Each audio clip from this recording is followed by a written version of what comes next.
Hey there, welcome back to the channel. If you've ever wanted to build a professional-looking income statement in Power BI but felt a bit overwhelmed by all the buttons and formulas, this video is just for you. Today I'm going to walk you through the exact steps to make a simple income statement from scratch using 4 essential DAX formulas.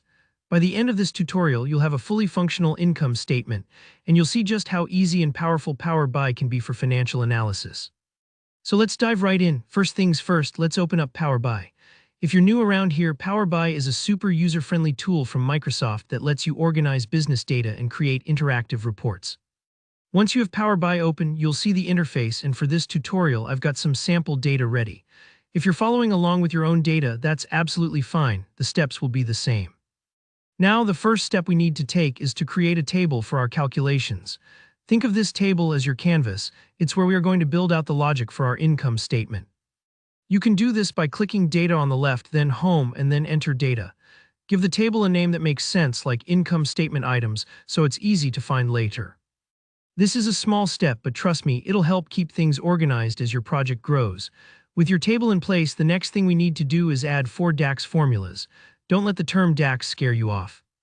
DAX is just a formula language in Power BI, similar to Excel formulas, just a little more specialized for data analysis. To do this, right-click on your new table over in the Fields panel and select New Measure. Measures are like powerful calculators. They help you summarize or aggregate your data in meaningful ways. We'll be creating one measure for each key item on your income statement, like revenue, cost of goods sold, gross profit, and net income. Once you select New Measure, Power BI will open up a formula bar at the top. Here, where the magic happens, simply copy and paste the formula you need or type it in. Make sure to edit the formula so it matches the columns and calculations for your own data set. For instance, your revenue column might be called sales amount or maybe just revenue. Adjust the formulas accordingly and take your time here. If you're unsure about a calculation, double-check your field names in the Fields panel.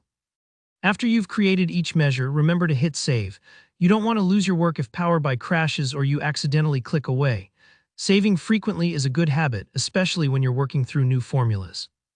Now, one easy-to-miss step is to change your new measure's format to currency. This is important because it ensures your income statement looks neat, professional, and immediately readable.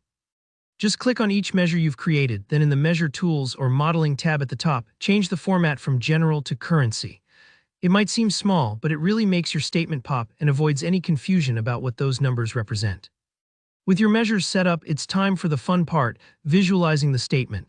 Add a matrix to your report by clicking on the matrix visual in the Visualizations pane. Think of the matrix like a table or a simple spreadsheet. It's perfect for showing your statement line by line. Drag your new measures one by one onto the values area in the matrix. You can also add categories like periods or departments if you want to break down your statement further. And there you have it. You've just built a simple but powerful income statement in Power BI. Remember, it might take a bit of trial and error to get the numbers and formatting just right, and that's totally normal. Don't worry if it isn't perfect on the first try. If you have any questions, or if you want to see more advanced income statement tutorials, let me know in the comments below.